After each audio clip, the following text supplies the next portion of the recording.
বিসমিল্লাহির রহমানির রহিম। আসসালামু আলাইকুম প্রিয় ভিউয়ার্স, আজকে আপনাদের মাঝে আরেকটা স্পিকার সমস্যার সমাধান নিয়ে আসলাম। মাইক্রোলজিকের স্পিকার কমন কিছু সমস্যা হয়, তার ভিতরে এখানে যে সমস্যাটা কাস্টমার নিয়েছে এটা আরেকটা কমন সমস্যা। এর মডেল নাম্বার হচ্ছিল মাইক্রোলজিক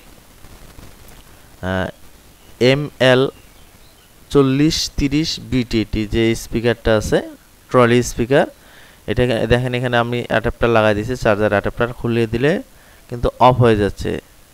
যখন আমি অন করতেছি তখন শুধু খালি ব্যাটারি লো দেখাচ্ছে, কিন্তু অন হচ্ছে না, স্পিকার অন হচ্ছে না। আবার যদি আমি লাগাই দেই, দেওয়ার পরেও যদি অন করে রাখতেছি, স্পিকার কিন্তু অন হচ্ছে না, শুধু চার্জিং দেখাচ্ছে বা কানেক্টিং দেখাচ্ছে, কিন্তু স্পিকার অন হচ্ছে না। এই ধরনের সমস্যা হলে ট্রলি যে স্পিকারগুলো আছে, যদি এই সমস্যা হয় কীভাবে সমস্যার সমাধান করবেন আমার এই ভিডিওটা দেখলে নর্মালি আপনারা বুঝতে পারবেন। আসেন আমরা ফুল ভিডিওতে যাই।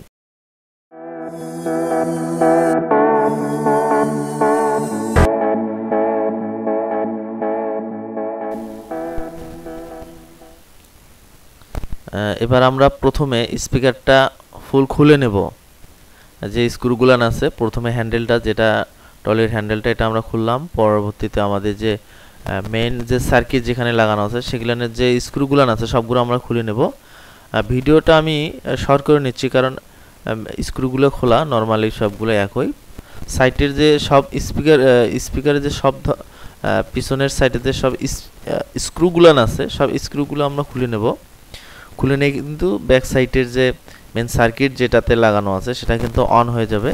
আপনারা প্রথমে সবগুলো স্ক্রু খুলে নেবেন, প্রথমে হ্যান্ডেলের স্ক্রু, পরবর্তীতে সার্কিটের যে স্ক্রুগুলো আছে সবগুলো খুলে নেবেন।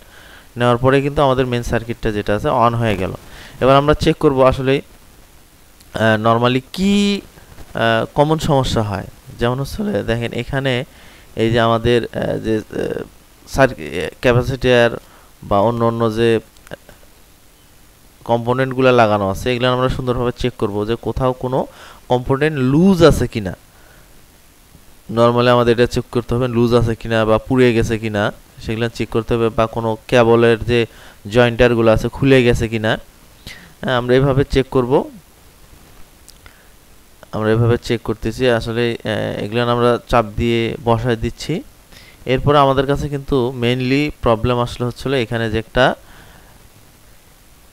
রেজিস্ট্যান্স লাগানো আছে, হোয়াইট কালার রেজিস্ট্যান্স, এটা কিন্তু লুজ হয়ে গেছে। যে পিনের যে ঝালাইগুলান আছে, এই যে রেজিস্ট্যান্সটা, এটা কিন্তু লুজ হয়ে গিয়েছে। যে ঝালাইটা আছে ঝালাইটা ছুটে গিয়েছে। নর্মালি এটা হচ্ছিল যখন চার্জ হয় প্লাস চার্জ আউট করে, এটার যে মেইন রেজিস্ট্যান্স, এটা দিয়েই কিন্তু চার্জ ইন হয় এবং আউট হয়। হ্যাঁ, এটা কিন্তু লুজ হয়ে গিয়েছে। কানেক্টিংয়ের যে ঝালাই দেওয়া থাকে, ঝালাইগুলো ছুটে গিয়েছে। নর্মালি বেশিরভাগ ক্ষেত্রে এই জন্যেই এই সমস্যাটা হয় আর কি। অনেক সময় আছে রেজিস্ট্যান্সটা পুড়ে যায় বা নষ্ট হয়ে যায় বা লুজ কানেকশন থাকে। বেশিরভাগ ক্ষেত্রে লুজ কানেকশন থাকে, সেক্ষেত্রে খুলে কানেকশনটা সুন্দরভাবে জয়েন করে দিলেই কিন্তু হয়ে যায়। অন্য অন্য আরও সমস্যা হয়, যেমন হচ্ছে ব্যাটারি যদি লো হয়ে যায়, ব্যাটারি যদি ঠিক না থাকে বা ব্যাটারি কানেক্টর যদি খুলে যায়, এই জন্যেও হয়। বা সার্কিটের জন্যও হয়, পাওয়ার যে সিস্টেম আছে পাওয়ার সার্কিটের, ওর জন্যও হয়। কিন্তু মেইনলি প্রবলেম হয় হচ্ছে লুজ কানেকশনের জন্য বেশি। আমি মানে নর্মালি যে কয়টা পেয়েছি বেশিরভাগ ক্ষেত্রে দেখা যাচ্ছে যে এই যে রেজিস্ট্যান্সটা আছে এটা লুজ কানেকশনের জন্য হয়, বা দেখা যায় যে রেজিস্ট্যান্সটা পুড়ে গেছে। সেক্ষেত্রে একটা এই রেজিস্ট্যান্স নিয়ে যে একটা এনে নতুন করে একটা লাগাই দিলে কিন্তু নর্মালি এই সমস্যাটা সমাধান হয়। আমাদের কিন্তু আমরা জয়েন করে দিয়েছি, এখন আর নড়তেছে না বা লুজ কানেকশন নেই। এবার আমরা নর্মালি পাওয়ার দিয়ে ফাইনালি চেক করব। তারপর আরও অন্য অন্য কোনো কিছু লুজ আছে কিনা সেগুলো আমরা চেক করে দেখব, বা কোনো পিনের সাথে কোনো পিন জয়েন লাগিয়েছে কিনা, বা যে তার যে আমরা নর্মালি কানেকশনগুলো দিয়ে দিই, কানেক্টরগুলো কোথাও লুজ আছে কিনা সেগুলো আমরা সুন্দরভাবে চেক করে তারপর আমরা এখন পাওয়ার দেব। অন হয়েছে, মোটামুটি কমপ্লিট। এখন কিন্তু সবকিছু লাইন ইন বা অক্স, এখন কিন্তু স্পিকার অন হয়েছে। তারপরে আমরা পাওয়ার দিয়ে চেক করব।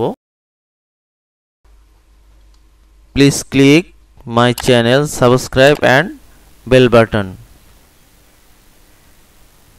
এবার আমরা চার্জার যেটা পিন যে আছে, চার্জার অ্যাডাপ্টার, এটা আমরা লাগাই দেব। নর্মালি কিন্তু লো দেখাচ্ছে, ব্যাটারি লো দেখাচ্ছে, তারপরও কিন্তু অন হচ্ছে। হ্যাঁ, ওইটা কানেকশন লুজের কারণে কিন্তু চার্জও হয়নি। দেখেন এখন কিন্তু অন হয়েছে এবং চার্জিং কানেক্টিং দেখাচ্ছে, মানে কানেক্ট করেছি আমরা অ্যাডাপ্টার, সেটা দেখাচ্ছে। তার মানে ওই যে রেজিস্ট্যান্স আছে, রেজিস্ট্যান্সটা দিয়ে অ্যাডাপ্টার থেকে যে আমরা যখন অ্যাডাপ্টার লাগাইতে তখন কিন্তু ওখান থেকে ব্যাটারিতে চার্জ নেয়, এবং যখন আমরা অ্যাডাপ্টার খুলে ফেলি বা কারেন্ট চলে যায় সেক্ষেত্রে কিন্তু আবার ওই রেজিস্ট্যান্স দিয়েই বোর্ডে পাওয়ার দেয়। আমাদের কিন্তু মোটামুটি কমপ্লিট সব কিছু। এবার আমরা ফিটিং করব। ফিটিং করার আগে নর্মালি একটু চেক করে দেখব আসলে সমস্যার সমাধান হয়েছে কি। আমরা দেখতেছি যে কোনো আইসি হিট হয় কিনা বা অতিরিক্ত হিট হয় কিনা। অনেক সময় এই প্রবলেমও হয় যে হিট হয়ে বন্ধ হয়ে যায় বা সার্কিট ছেড়ে দেয়। এখন কিন্তু আমাদের ফুল চার্জিং দেখাচ্ছে, তার মানে চার্জ কিন্তু এতদিন হয়নি বা কানেকশন ঠিকমতো পাইনি। এবার আমরা নর্মালি পেন ড্রাইভ দিয়ে বা অন্য কোনো কিছু দিয়ে চেক করে দেখবো আসলে প্লে হয় কিনা। আমরা পেন ড্রাইভ দিয়ে প্রথমে চেক করে দেখবো সং প্লে করে যে আসলে সমস্যার সমাধান হয়েছে কিনা বা বাজে কিনা বা অন্য কোনো আরও সমস্যা আছে কিনা।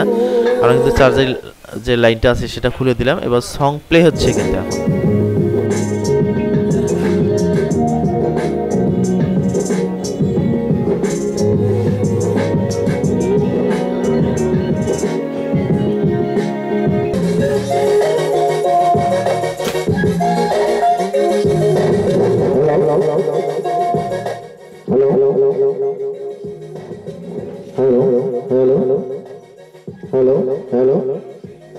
Hello, 1 2 3.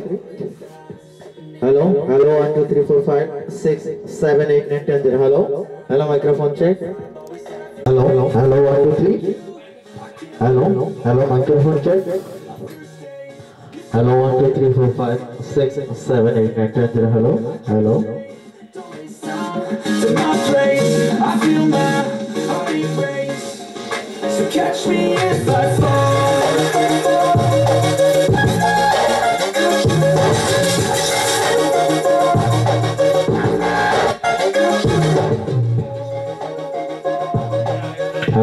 Hello, 1 2 3. Hello, 1 2 3 4 5 6 7 8 9 10 0. Hello, microphone check. Hello, 1 2 3.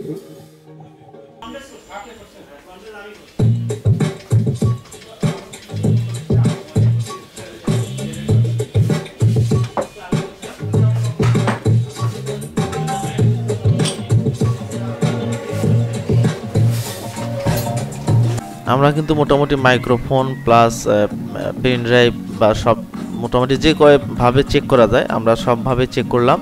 মোটামুটি এখন স্পিকার ঠিক আছে, ফুললি ওকে, চার্জিংও হচ্ছে, সব কিছু দেখাচ্ছে। এরপরেও যদি আপনাদের সমস্যা হয় তাহলে অবশ্যই আমাকে জানাবেন, আমি চেষ্টা করব আপনাদের ভালো কোনো ভিডিও বা ভালো কোনো উপদেশমূলক ভিডিও নিয়ে আসার জন্যে। আর আমার যদি কোনো ভুল হয় তো অবশ্যই আমাকে জানাবেন, আমি চেষ্টা করব আমার নিজের ভুলগুলো শুধরে নেওয়ার জন্যে। কোনো মানুষ ভুলের উপরে নয়, নর্মালি ভুল হতেই পারে, তারপরে আমাকে জানাবেন, আমার ভুল হলে আমি সমস্যার সমাধান করে দেবো। আসসালামু আলাইকুম, আল্লাহ হাফেজ।